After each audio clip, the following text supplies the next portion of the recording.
Good evening, everyone, and thank you so much for joining us today for our third session of Cracking the Code.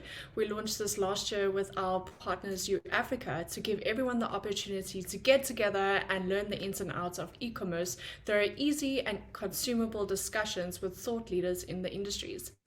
Now, this may be a lot of awesome information, and you may want to rehash some of their answers, so don't worry, there will be a recording made available for you afterwards that you can refer back to at any time. And during the webinar, please feel free to use the chat function. You can locate it on the right-hand side of your screen, and you can send through any comments you may have during the session or after the session.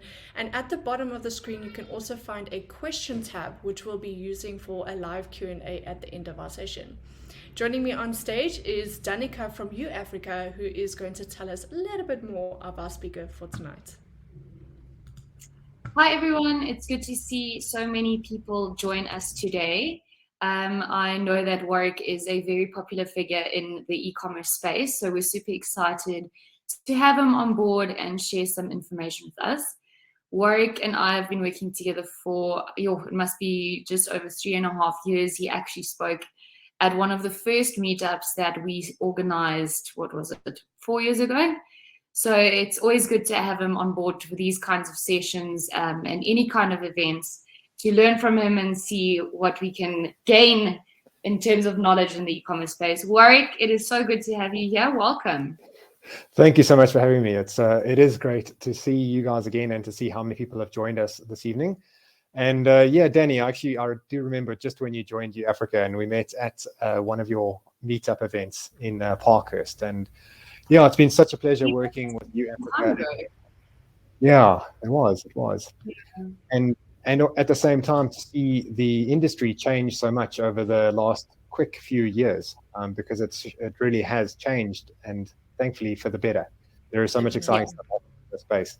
So hopefully this presentation tonight adds to that excitement and the education that we always want to be sharing. Absolutely. So I think before we get started into asking you a couple questions and all of that, I think maybe it would be quite cool for those people that don't know you, which I doubt there's a lot of, for you to do a quick intro into who you are, what you like doing, and maybe you can answer a few questions that people might not necessarily know about you, like your favorite food, your favorite animal, stuff like that. Okay, cool. Favorite food, pizza. Favorite animal, leopard. Those are easy ones. And yeah, so some background of my story and why I suppose I'm speaking here tonight is, geez, I've been in e-commerce for 15 years now. I just wound up ending up in e-commerce in UK when I went across there to get some international experience. And the company I was working with in the UK was just exploding. It was going crazy and having so much success. And I always planned to come back to my home country, South Africa, and I was seeing the success over there and always keeping an eye on the local market and seeing that it was a few years behind and there was a few players starting up, but there was a big opportunity. So I took what I learned there and returned home. And thankfully, just before I left, my ego, my confidence was boosted, because in 2009, I was selected as London's Outstanding Young Business Person of the Year. And with that confidence and my newly found skills, I came back home and started a business, but it wasn't as easy as I hoped it would be, because things like choosing a payment gateway, it was so hard. Like, there was nobody for me to ask questions to, get advice, no community, no support, or which courier to use, or which website platform to build on, or any of the same questions that I've seen so many people still asking to this time today. And I had to go back in 2010 and I had to figure this all out through trial and error and trying not to go bankrupt all the time, because whenever I made mistakes, I was losing money. And that was a difficult journey. But that business, Action Gear, luckily it took off. We were the first people in Africa selling GoPros, which was a good move. And later we were the biggest seller of drones and all kinds of other sporting apparel. And the business grew, and so did our revenue. And we also won some awards with that. uAfrica used to do the annual e-commerce awards, and in 2015 we took home one of the top trophies there. And that trophy was actually an interesting turning point for me personally, because what happened after the back of that was we were getting a lot of press and a lot of people were seeing our success, and people were coming to me and they were saying, Warrick, like, how do you sell online? Like, how do you take payments on the internet? Like, which couriers would you use? Which website platform would you suggest? And I was like thinking to myself, these are the same questions that I was trying to figure out in 2010. Now it's like way later and people are still having the same problems, same challenges. And what was really concerning to me was that there was still no community, no support, or very little. And that's where I set out to build and launch the Insaka e-commerce academy, where our intention and our goal is to help entrepreneurs to build thriving e-commerce businesses by providing them everything that I wish I had when I was starting out: training, mentorship, community support. And hey, that's where this fits into perfectly tonight, because this is the support that kind of fits in with our vision. We want to help people, and hopefully tonight's conversation is going to help you guys who are tuning in tonight, just like it's helped thousands of other people. So Danny, thanks for giving me that quick chance to introduce myself. Let's see, hopefully it's not my signal that's dropping, because I see Danny's reconnecting. It could be load shedding. In the comments, can you guys let me know if you can hear me, or maybe I'm actually the one that's dropped off and I'm just talking to myself here. Let's see what we've got going on here. I'm fine. Okay, great. Thanks, Carl. All right. Well, let me just take over the show, because my two hosts have got a bit of load shedding, it seems. I do know that in Cape Town, they were having a few challenges, which is why Crystal is at somebody else's house. And now Danny might be having the same challenges. But hey, I've got solar power, which means that we don't experience load shedding. Thank goodness for that. But what we are here to talk about tonight is the easy steps to find a winning strategy.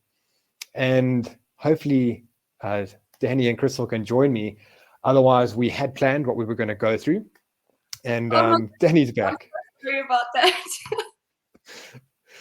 No problem.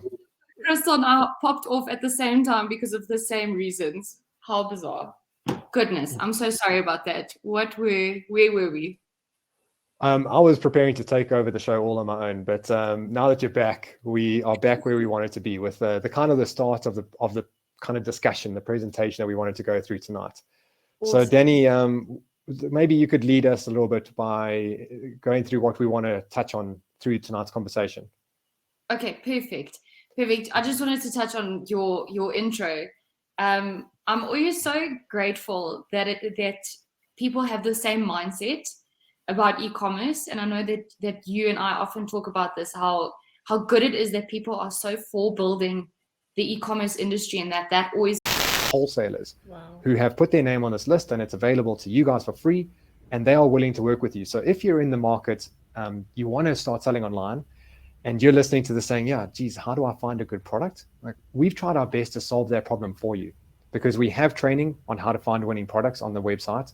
And we also have the suppliers list. You can get that on the Insaka website. Just go to free resources and you can get that suppliers list. It's 150 companies that will literally start supplying you tomorrow once you reach out to them. And it just goes to show that having the right partners makes a huge difference when starting a business, regardless of what you're starting. But it's all about connecting with the right people and having the right partners in your corner. Absolutely. So cool. I think we can hop onto. Sorry, Crystal. No worries. So when it comes to creating a website, do entrepreneurs need to hire an agency to do this? Can they do it themselves? What would the best advice be? What route should they go here? So they can totally go both ways, because you can go and hire an agency, and there are so many great agencies which will help you to build your website. And that is also a preference for people who are cash rich but time poor. So if you are short on time and you really don't want to be doing this yourself, then you can find an agency to do it. My preference for anybody who I'm speaking to would be that if you do have the time, or if you want to save some cash, then do it yourself. Because what you will find is, even if you've never done it before, it is easier than it looks from the outside, because these companies are spending so much time making it as easy as possible for you to be able to do it yourself. The one challenge that I see people coming up against all the time is, like, which platform do you choose? Because there's so many. In fact, there's over 300 different e-commerce website platform builders which advertise themselves to the South African market, saying that they are correct. They are the one you should be working with. And The thing is that they can actually all do what you want to do. Like, I mean, PayFast, they integrate with almost everybody, which is amazing. So you can take payments and you can put your products on the website and you can go live and you're good to go. But that's what you want to do in the beginning. Then as your website starts to grow, then you have different requirements and different needs in terms of support, development, and importantly, integrations, apps, and plugins. And those integrations, apps, and plugins aren't things that you always think about in the beginning. But as your business grows, that's when you start to think, well, geez, well, my customers like to operate like this, and I want to do a loyalty program, or I want to do something funny on my website. And you want to be able to do that without having to pay a developer to custom build it for you. And you can do that with website platforms that offer massive suites of plugins or apps to be able to do that for you. A package, yeah. It's like a pre-built development thing. So if you want to do a loyalty program, you could either pay a developer to build it for you, or you can just go into the plugins list or the app store and you can choose it, and then you just install it and it's good to go. So when we look at that list of 300 different e-commerce platforms, that can start to feel a bit overwhelming. It really can. And in my experience, my advice would be to kind of cut through the clutter, and just for entrepreneurs who are looking to start out, either, in my opinion, look at WordPress together with WooCommerce or Shopify. There are other platforms that can do it, but these are the ones that offer the support locally, and they offer the plugins and the apps that you need to have that extra functionality. But importantly, they are also the ones that integrate with most of the services that you're going to need further down the road, like uAfrica, for example. Like uAfrica integrates with with a lot of website platforms, but not all of them. And Shopify and WordPress, because they are the two most popular here, they have most of the support, most of the integrations, most of the community who can help you if you need it. So that's really my recommendation. Okay, cool. That's good to know. You mentioned earlier when you did your intro that payments and payment gateways were, something that you wish somebody had told you about when you were setting up. So do new online sellers need some sort of verification or approval to be able to take payments on their website? Yeah, it's a really good question, because sometimes people hesitate to go online because they don't know how they can take payments or what kind of approvals, verifications, certificates. Like, do you need a police clearance certificate, or what do you need? And the good news is that companies like PayFast have made it their mission to make it as easy as possible for you to start taking payments online. When I started in 2010, it took me 3.5 months to get my site approved by Visa and MasterCard, and I had to get a merchant number and all of this. Oh, it was such a mission. That's terrible. And now new merchants can do it within, is it 24 hours, Crystal? I think it's even less now. Well, it's just minutes and then verification, isn't it? Definitely. Yeah. So the great thing is that you can go onto the PayFast website, register your account. It's a 3-step process. And by the end of that, you can actually immediately start taking payments. In the beginning, you can do EFT. And then once you've verified your account with like your ID book and your proof of address and all of that stuff, then you can start taking credit card. You can sell with QR codes. You can do MasterPass. And Crystal, what am I missing? What else am I missing there? I think I need to get you a PayFast shirt. Next time I get you a PayFast shirt, then we can redo that. Okay, cool. Yeah, but it enables new merchants to be able to start taking payments on like straight away. And the other thing, when people hear me saying this, then they say, okay, well, that's all good and well, but now I need to go and register my business. I've got to go and register with CIPC. Maybe I've got to go standard SARS. I don't even know. Like, what have I got to do before I can go and register an account? But there again, companies like PayFast have made it so easy, because you can literally start taking payments without even registering a company by registering your PayFast account using your own names. So your own ID book, your own bank account, your own proof of address, and boom, you can start taking payments. And then those payments from your customers are paid out to your personal bank account. So there again, it just helps you to get started super, super quick. And then later down the road, like if and when this business starts growing, then you can go and kind of get stuck into the red tape and the admin of registering a business and doing all of that stuff. But really, when you want to start, you should get started as quickly as possible without having to kind of get yourself caught up in all of these hesitations. And thankfully, these services that we're talking about allow you to do that. And it sounds like I should be wearing a PayFast shirt, but the thing is that earlier, Danny and I we said, like, companies like you guys, companies like this are laying the foundation for entrepreneurs to have more success online. And this is totally exactly in line with that, because where it used to be a struggle and it used to take a long time, now it's super quick. What took me 3.5 months to do, you guys can do in a day. It's like a blink of an eye. And it's so important to get online as soon as possible. And once you have your product and everything, everybody is trying to make a living, and you want to get online and up and running as soon as possible. And you need to have those payment gateways set up to make your first sale. So thank goodness for companies like PayFast in this case, for being able to do that a lot faster and then kind of trying to remove that red tape. Definitely. So once you've got a website, you've got a payment portal, you've got everything together and you've got your products, what do you think is the best way to get the first few sales? Because breaking that first sale barrier is quite overwhelming, and I think a lot of people find it quite difficult. So what tips would you give to actually break that barrier? Okay, cool. And I agree with you, because getting that first sale is quite a big milestone. Definitely. And I would totally encourage people to kind of hack this one by going to your friends and family and guilt tripping them into buying from your website. Not only do you want that first sale, but more importantly, for your first sales, like, you've also got to figure out your delivery processes, and you've got to figure out like all the notifications and the emails that need to be sent, and it might take a few extra days. So why not do that first delivery to a friend or a family member who's not going to be upset or write a bad review or something if the thing arrives a day or two late. And using your friends can also... It's probably a mental thing as well. Like, once you've made the first sale, regardless of to who it is, it's this like mental thing of, I've done it, let's go on, let's do the next one. And I can do it, yeah. Yes. Absolutely. And also, like, when your website goes live, I see so many people being so hard on themselves. In fact, I was coaching one of my premium members today. Her website's been live for 3 months and she's only had one sale, and she's absolutely panicking. And I was like, okay, let's take a breath and let's look at your numbers, because understanding there's 2 key numbers that people must understand when starting out, and especially when getting that first sale, because so many people are so hard on themselves and are kind of disappointed when their site's live and there's not just like orders flowing in through the internet and money like printing into their bank account. But the 2 metrics that we absolutely must understand in the beginning is traffic and then your conversion rate.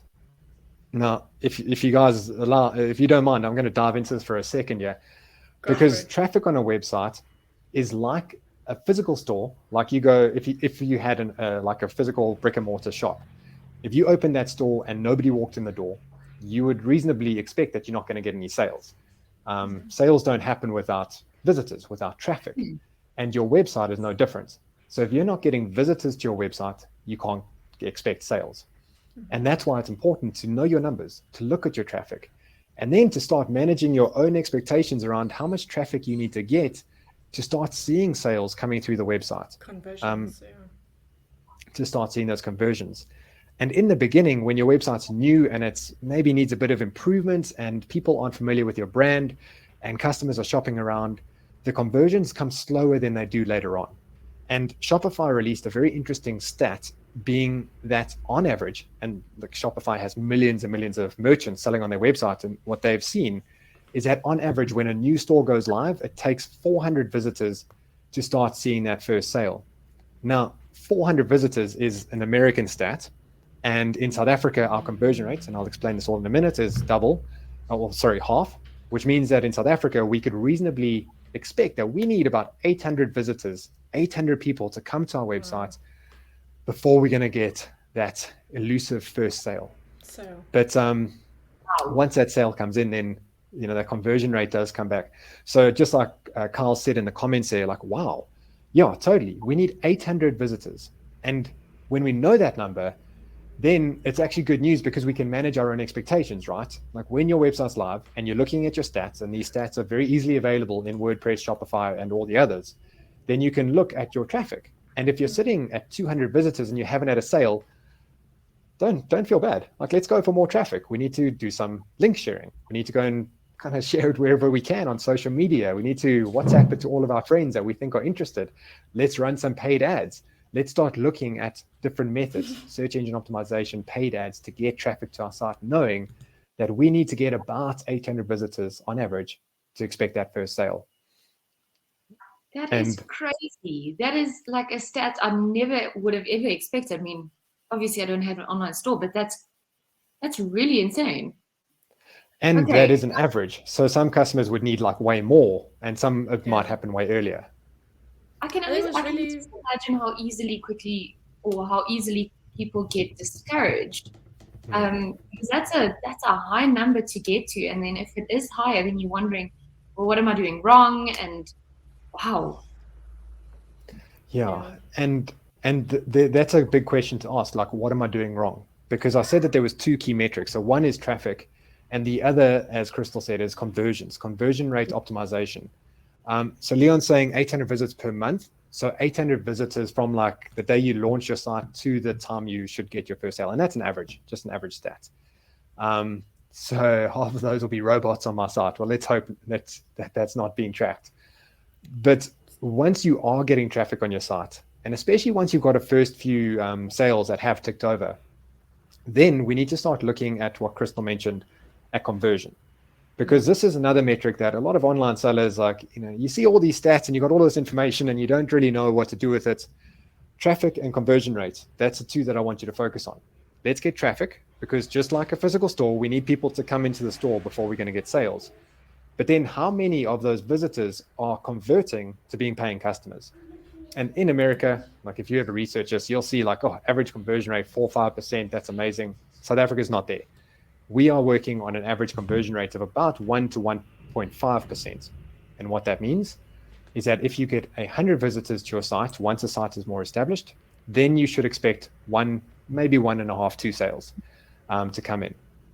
And that's a conversion rate that you want to be aiming at. And as Danny said, people get to site and they're like, what am I doing wrong?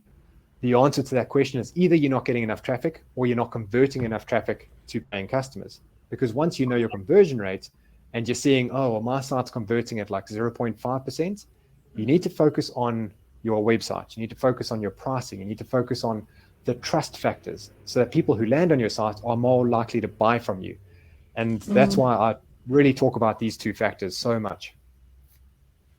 Okay, cool. That is really good to know. All right, so capturing sales is one thing, but then it's about getting the orders to your customers. So what challenges would you say are involved in delivering the orders to the customers? What can people do to make it easier? Okay, cool. So now I'm going to put on my uAfrica shirt. No, I'm joking. But so when it comes to deliveries, like, again, the market has changed so much from when I started out to where it is now, where it's so much easier and actually relatively it's much cheaper. There are so many tools and resources that we can use to make it easier for us and easier for the customer, because there's a big temptation to go and do a bit of research, check a few websites and choose the absolute cheapest partner, maybe a no-name brand courier, and just go with the one that's the cheapest. But you also want to focus on reliability, because there's like this really interesting dynamic when it comes to couriers. And I got to say, and we've seen this recently, the couriers take so much heat in the market, and rightfully so, because as an online seller, like, you've done everything right. Like, you've built a website, you've got your traffic, you've done your conversion rate, you get some sales, and then you wrap up this beautiful little parcel, you put a little handwritten thank you note in there, and you then hand it over to the courier, and your entire company reputation is in their hands. If they lose it, if they are late, if they damage it, the customer's upset with you and not with the courier. And so they take so much heat, and you really need to choose a partner that is reliable, one that communicates to your customers, and one that's just going to do the job. So do you go for the absolute cheapest one? No. Do you go with the one that you can rely on and the one that's going to uphold your company reputation? Yes. Now, there are seemingly countless couriers that you can choose from, some small brands, some big brands. Now, it does often change depending where you are based in the country, because like when I was in Joburg, like Fastway worked really, really well where I was based. but like 2 blocks away, the guys they were moaning that Fastway was a disaster. And in some areas, like there are companies that have national footprints, like Ram, like the courier guy, and some others that are offering the system where they control the delivery from start to finish instead of handing it to a third party to do that last mile delivery. But really, the thing I want to kind of hone in on here is the technology that is allowing it to be so much easier and actually often cheaper. And I don't want to be doing a sales pitch for uAfrica, but it's a software that I've used personally in my businesses for many years. And it's something that I recommend to all of my premium students, because what it does is, it integrates into your website. And this is, again, why you want to choose a website platform that integrates. Because what I had to do years ago is I would get an order, and then I'd have to look at my screen and hand write like the thing onto a waybill, like pencil or pen onto like a printed waybill. And I would make mistakes, and then I had staff doing it. They would make mistakes. You get a sore hand. You run out of pen ink. It was such a disaster. Nowadays, an order comes through your website. When that order is paid and confirmed, it gets checked in, and you can just log into the uAfrica system. You can see multiple couriers who are bidding against that parcel in real time, showing you the price that they would charge you. You just tick the one that you want, and it's all booked in. The courier arrives at your door. Your customer gets notifications, updates, and those notifications and updates are super important, because whenever you've shopped online and you get those notifications, you know that it makes you feel that you're getting those updates. It also means that the merchant's going to get way less questions and emails and stuff. So you really want to make sure that that's in place. And it just works way, way better. And often, because they are consolidating shipments, they can pass on the saving of the pricing onto their merchants, which is just such a win. So it is way easier than it used to be. But ultimately, with deliveries, you do want to look at different options, like in terms of the couriers that uAfrica use, and various other things. Like, to be honest, like, I'm loving the Pudo system right now. The Pudo lockers, they are super cheap. My wife sells online, and we live in the middle of this. Yeah, we live down by Kruger, and like on a wildlife estate, but there's 3 Pudo lockers within like 10 minutes of us, which is unbelievable. And they're just super cheap. So that's a good option. And there's just so many new innovations coming into the delivery market. But getting your parcel to your customer, and those notifications kind of remind me to say one other thing, which is just so important. When it comes to sending your parcel to your customers, I would encourage you to use notifications and any other means possible to manage your customers' expectations. For instance, let's say there's flooding in KZN, and you have parcels either going to customers in KZN or coming out KZN or going through KZN. Whenever there's going to be a delay, you need to tell your customer. You have to manage their expectations, because if you don't, then it's going to come to a situation where it's like 1, 2, 3 days late. The customer hasn't got the parcel. They start freaking out. They start writing bad reviews, and they start phoning and emailing you in a fury of saying, "Where's my parcel?" And you could so easily have avoided that by sending them a WhatsApp, by emailing them, by picking up the phone and being like, "Hey, I know that your parcel is being delayed. We are on it. We are working to get it to you as fast as possible." But simply managing expectations, and this is actually a little sneaky trick here. No, not a trick, but it's just something that not everybody does. And I mentioned that uAfrica used to run the annual e-commerce awards, and in 2015, my company won the best customer service award in e-commerce in South Africa. And we did that because we managed expectations and we just communicated to our customers. It's so easy, and so many people aren't doing it. And so that's just like something that I'd love you guys to write that one down and circle it and just say, like, this is an easy one. It's a way for us to impress our customers by really doing what we should be doing anyway. Absolutely. As Anita, who's our business manager, always says, it's so important to under-promise and over-deliver. So rather add a few extra days to give yourself just a bit of gap to, get that picking and packing right, to give the couriers a bit of extra time. Rather promise them 5 days and have it delivered in 3 than to sit with a disappointed customer that won't buy from you again. So it's super, super important. And you see, Takealot does that also, because I don't know about you guys, but whenever I order off Takealot, the delivery date that they tell me, I kind of know out of habit that it's just going to come a couple days early. but they are impressing me every single time and also allowing themselves a bit of room to breathe in case if something goes wrong. It's not late, it's just on time. Yeah, and their communication is, as you say, on point, because on that morning, even if it is early, you still go, okay, I see Takealot is delivering today, which is 3 days earlier than promised, but they're arriving today, which means I can plan my day on that. Absolutely. Definitely. And just in terms of shipping, you actually mentioned shipping in your last comment. What is your take on drop shipping and managing customers' expectations with delivery times? Because I see that's become quite a big issue, especially since COVID has come. Yeah. So how much time have we got? Because this is a long one. Might be a topic for the next cracking the code. Yeah. Yeah. No, so I'm glad that you brought that up, because I'm sure many people who have tuned in tonight, if you're new to e-commerce, sometimes you come to e-commerce because you learn about dropshipping. And maybe you learned about dropshipping because you may have Googled something around like a business I can start with little to no money, or something I can start with low risk. And Google always says dropshipping. That's what you can do. And the thing that I wish wasn't the case is that we are stuck at the bottom tip of Africa, which is far away from everything else, which means that our shipping costs are outrageously high and our delivery times are sadly slow. And it means that dropshipping is really hard to get right. And if I can just kind of go into this for a bit, there's 3 models for dropshipping that people can pursue. So the 3 models, and I'll just go through this quickly. The first one is to dropship from like a supplier in let's say China and send it to a customer in Europe or America. And that can work.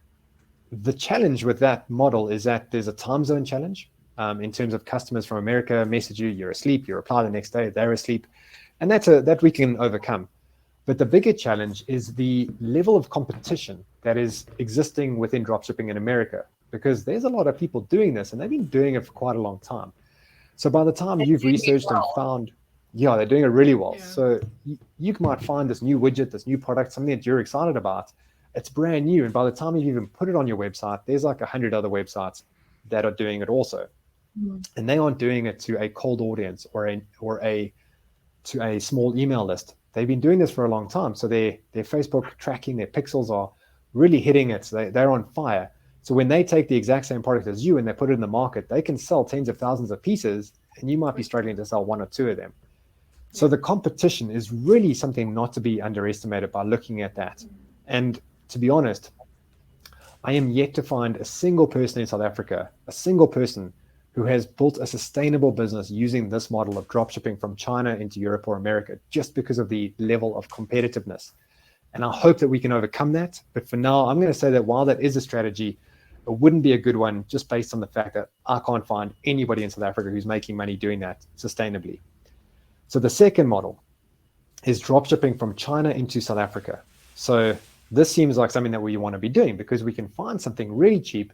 We put it on our website. Now we can sell it way cheaper than anybody else in South Africa because it's coming from China. But there's challenges again, right? Because what we've got to do is we have to pay very careful attention to the cost of the delivery, because the cost of delivery, if it's too expensive, it negates the cost saving that you're trying to do by buying something from China, right? It's like a $100,000 item, but now delivery is $600. It just doesn't work. So you got to send it by the postal service. The postal service will mean that your shipping cost is really low, but your shipping time is like 45, 60, 75 days, working days. Ridiculous. And after like 30 days, your customer starts saying, "Where's my parcel?" And you're like, "I don't know, there's no tracking information." And then it arrives in the South African Postal Service. And Danny, you've got some insights into how many parcels the Postal Service loses. But it's a significant number, and you can't build a business on that. The delays and lost parcels. If you can avoid it, let's put it that way. Yeah, let's avoid our friends at South African Post Office while we can. So doing it that way is not an option. So the alternative is let's fly the products in. So then it's a shorter time frame, happy days. But now you're selling something cheaper, but you're adding on a very expensive delivery charge. So your shipping time comes down, but the cost goes up. So it's a catch-22.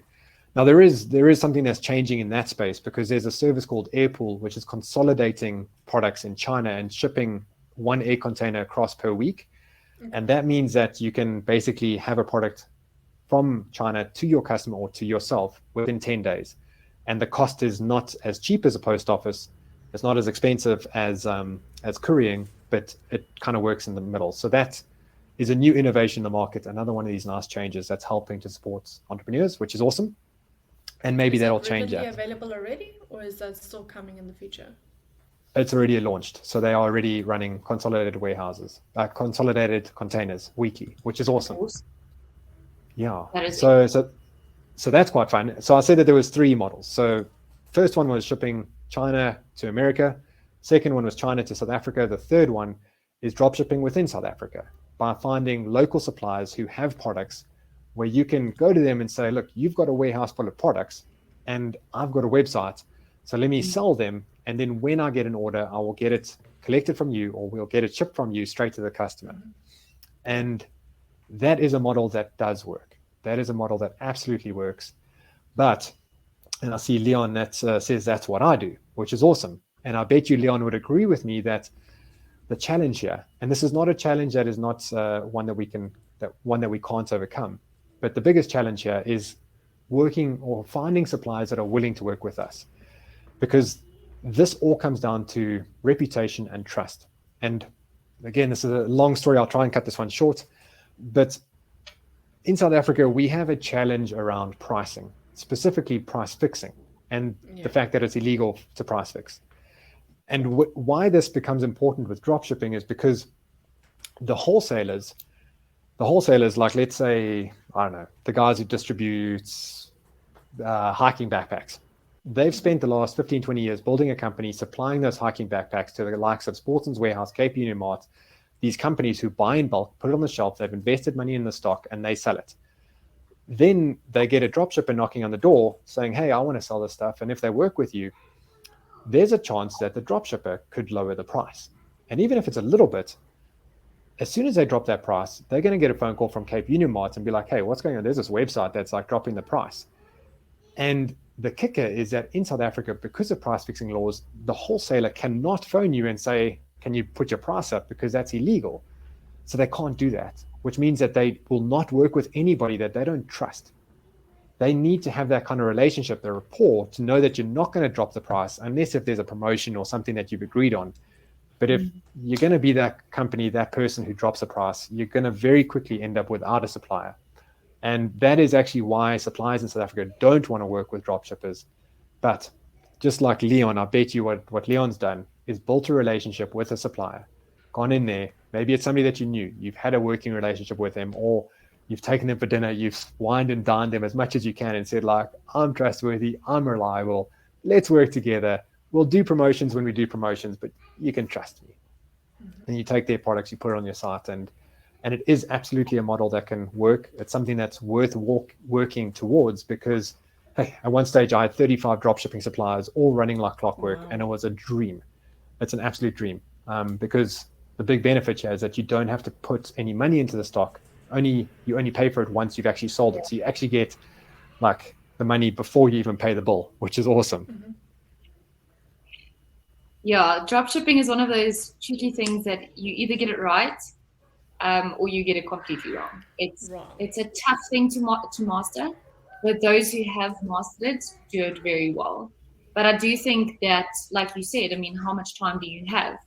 This is definitely a topic of conversation that I think can be rehashed in another episode where we focus only on this, because I know that we get a lot of questions about it, and we don't always have all of the answers. And I think putting a whole bunch of heads together, I think we might be able to come up with a few really good answers to help people out there who want to do some dropshipping. Awesome. Yeah, we can totally do a whole nother session on this. Awesome. That's really cool. Just a question from the audience is Isaac is asking, is there any specific advice for someone starting a multi-vendor marketplace like Takealot or Jaeger? Yes. My advice would be that it is not something to be done lightly. And again, we could do a whole session on this, but let me kind of compress it into the short version. A marketplace needs two things: And the best way to explain this is like to think about a flea market. Like on the weekend, on Saturday, I went down to the local market. It was amazing. But there was actually like very few vendors there. And the products weren't that amazing. And like if they do that same market in a few weeks' time, like I'm probably not going to go. So there's that element, is that a marketplace, a multi-vendor marketplace, needs to have a lot of sellers with a lot of products in order to get customers to come back again and again. And on the flip side, the marketplace also has to have a lot of customers, because in the example of a flea market, if there was like a ton of vendors, like loads and loads of people with loads and loads of products, and then nobody arrived, those vendors aren't going to come back next time. They're not going to be super excited. They're giving up their Saturday. They're not going to go and build their gazebo and go and lay out their table and sacrifice their time if no customers are coming. And so it's really important to understand that a marketplace needs lots of vendors with lots of products and lots of customers who are coming back time and time again. And I know Danny has got some insights into the bid or buy business, and no doubt, like when they are doing their advertising, like on the radio and on billboards, and all the time we hear their jingle, they are speaking to their customers, but they are also reminding their vendors that we're here, like come, be excited, be involved. Because if people aren't there on both sides, then it's not going to work. And the reason that I just say that people can't approach a marketplace, a multi-vendor marketplace lightly, is because in order to get that momentum, you have to have a lot of sellers and a lot of customers constantly on the platform. And if you don't have both of those things, then it's not going to fly. So it can totally work, but it needs both those factors. If one of them isn't there, the other one's going to fall away very quickly. Yeah, absolutely. So Warrick, I mean, there's a lot of information that you have built up over the last, when did you say you started Action Gear? Was 2010? 2010, yeah. Yeah, so I mean, that's what, 12 years? That's a lot of time in an industry that's changed a lot. And there's a lot of information that I know you do share. Where can people go to learn more? Thanks, Danny. You're too kind. So if anybody did want to learn more, the Insaka website, www.insaka.co today. On that website, we have a free resources section. And in that free resources section, there are dozens and dozens of tools, resources, mini courses, downloads, PDFs, ebooks, and everything. And it guides you to know what you need to do. Leon's asking to type the website. I'll type, sorry. Thanks, Danny. So on that website, you've got free resources for days. And the other thing is that if you're on Facebook, which I think many of you guys would be, please do go and join the Insaka e-commerce community. That's a free group that you can join today. And there's 28,000 e-commerce entrepreneurs in that group. 28,000 people who have questions just like you. 28,000 people who will answer your question because they have just been trying to overcome the same challenges as you have. Some are just starting out, some are miles ahead. There's actually some really big shot entrepreneurs in that group. And of course, myself and my team are also checking that out and helping where we can. So that's a great resource. Cool. Amazing. There's one more question from the audience, which we can quickly tackle, is how do I build a legitimacy and trust with my customers so that they can return and become loyal to my new brand? What's some tips that you can give them to achieve this? Okay, so I love this question. Because there's kind of two elements to it. The one is trust, and the other one is getting customers to come back and return purchase. So trust is one of the biggest factors to overcome in the mind of the customer. Because when somebody's on your website, you could have such a beautiful website. You could have the exact product that somebody's looking to buy. But if they don't trust your website, they're not going to buy from you. Hands down, they are just not going to buy from you. So you have to build trust. Now, it's kind of hard to build trust through a website because they don't know you. Like, how do you do that? But I really encourage people to lean into bringing their own personality and putting their own face and name on the website. Now, the About Us section on your website is so important. People often go there with this element of trust. Like, do I trust this website? Let me go and read their story. Let me see who works there. Like, what are they about? Now, the About Us page on your website cannot be a one paragraph page saying, we are the best at selling X, Y, and Z. It really needs to be somewhere that you spend a lot of time, like building out your story, putting your picture. If you have a team, put your faces there with names, with your responsibilities. If you have a premises, if you have a building, Imagine how much trust it will build if you have a picture of your building. Oh, geez, this is a big proper business. And if you don't have that, still put a picture of yourself, tell your story, tell them why you sell these products. If you're passionate about it, tell them how you became passionate, like why you sell these products and how you love to engage with the customers. Like put your own personality into it, because people buy from people, and they will be far more likely to buy from you if they feel that they can trust you. And again, even put your own picture on the homepage of the website and do everything that you can to build that trust. And then I suppose it goes into the second part of the question, which was around getting customers to trust your brand to come and shop with you again and again. And this is some of the beautiful things about e-commerce, is getting customers to shop a second time, a third time, a fourth time. Because when we have got a customer who's part of our database, who's shopped with us once, we've all heard this, like it's way easier to get somebody to buy the second time, right? It's way cheaper to get somebody to buy the second time. And it's important because getting that first sale, there's a customer acquisition cost. Like you've done marketing, you've put your time, your effort, your love and your passion into this website, and you've got the first sale. That's awesome. But if that customer goes away and they never come back again, then that acquisition cost is that acquisition cost, and that's what it was. But if you can get that customer to come and buy a second time, the acquisition cost is divided by 2 orders, right? 2 orders. So now your acquisition cost is halved. And if they buy a third time, a fourth time, a fifth time, you can imagine how much cheaper your acquisition cost becomes. And that means that you can actually put more money into marketing, knowing that if your customers are going to buy multiple times, then you can actually outspend your competitors who are all just looking at the money generated from the marketing spend that first time around.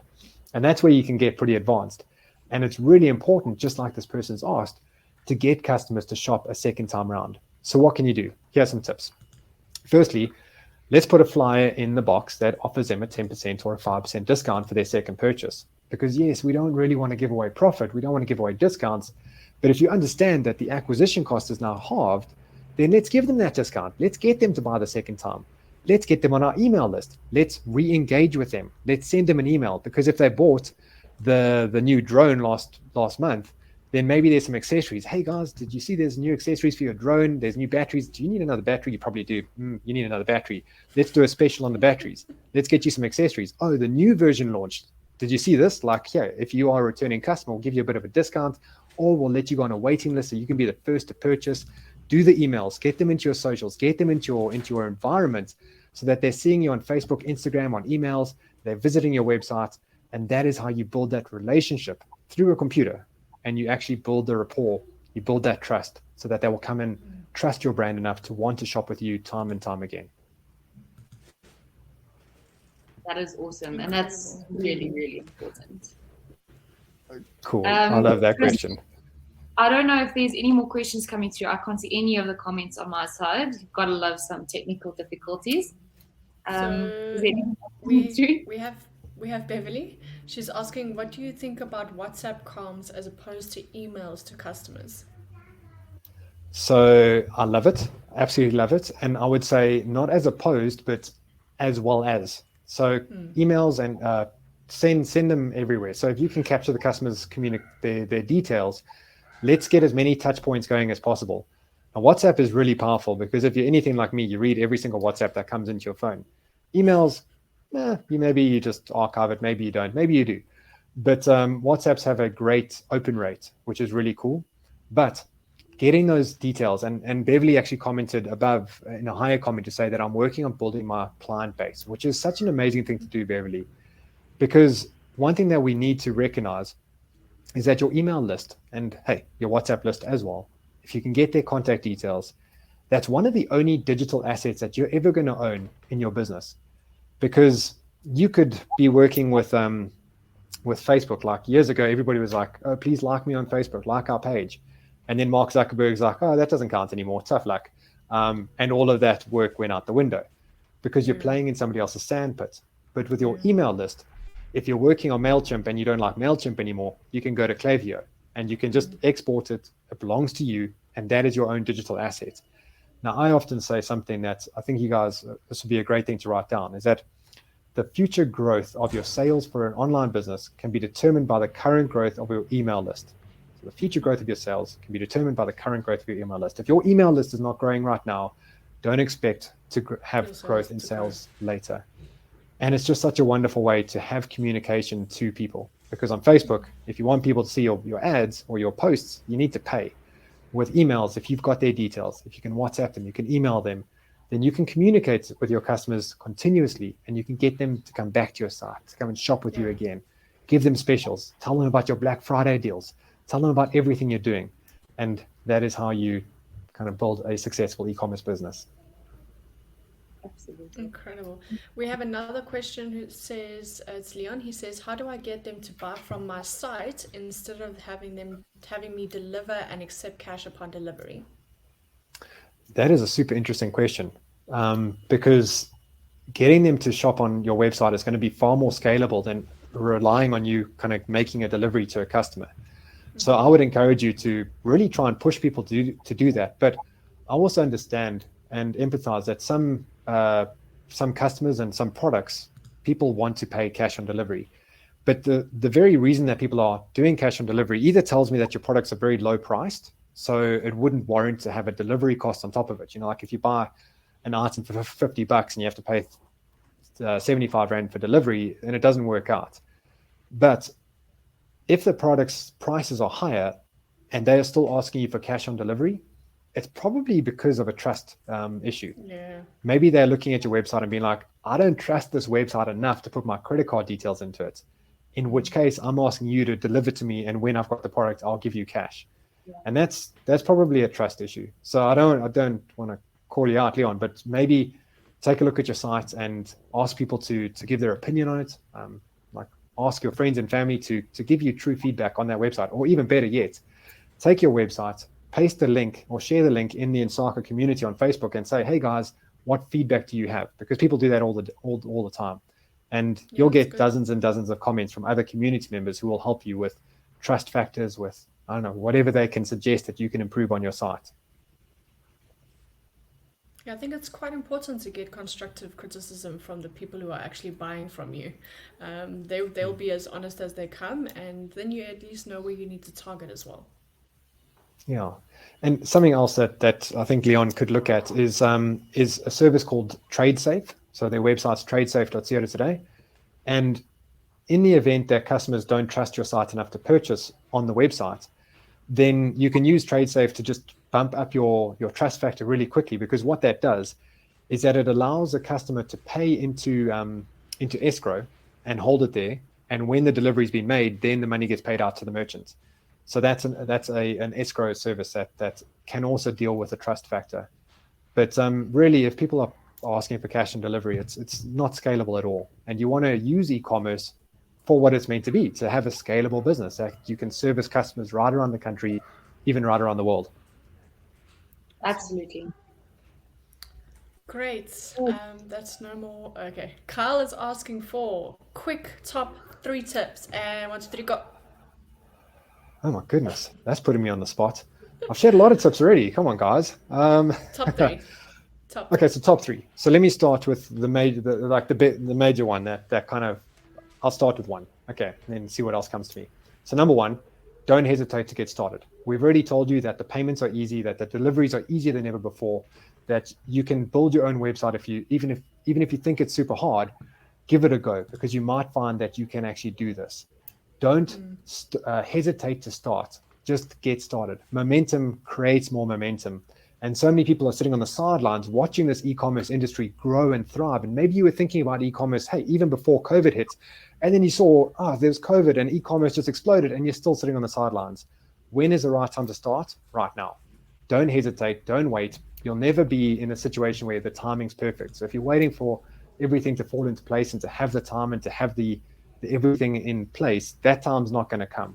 What you got to do is just get started. Find some products, build a website, get your payment set up, get your deliveries in place, register with uAfrica, do what you need to do so that you can get in the game. My grandfather used to tell me, like, you're never going to catch any fish if you don't have a line in the water. I'm still not a good fisherman, but it goes to say that when you are trying to sell online, you got to have your website up. Then get those first 800 customers, get them on the site, start getting those sales, start learning about digital marketing, join our community, ask your questions, and just get that momentum going. this is not the time where you need to be on the sidelines. If you've seen how much e-commerce has grown over the past couple of years, just imagine how much more it's going to grow. And if you're looking at it saying that it's too competitive, this industry is growing at such a rate, it's going to continue to expand. So this is not too late. This is the right time. Another analogy that I love is that, people often wonder, like, the analogy is like, when was the right time to plant a tree? Well, the best time to plant a tree was 20 years ago. But if you didn't do that, then plant it right now. And, right now is the best time to start. Absolutely. Amazing. Cool. Thank you so much for the great session, Warrick. It was absolutely incredible to have you on board, and I'm sure a lot of people have got some great feedback and things that they can actually take into their workforce going forward. And I know that I learned quite a bit, and I'm pretty sure Danika has learned quite a bit as well. And yeah, definitely. And just Awesome. for the people who are watching today, thank you so much for joining. I will definitely send you guys a link so that you can rewatch this and rehash all the awesome questions that were asked, and also just the information that Warrick has given, especially the tips, so that you guys can take that into the future and start planning and becoming e-commerce experts. That's what we're here for. But thank you so much again, Warrick. Hope you have an awesome evening, and thanks, guys. Awesome. Well, thanks for having me, and thanks for everybody who joined. Cool. Bye, everyone. Cheers, guys.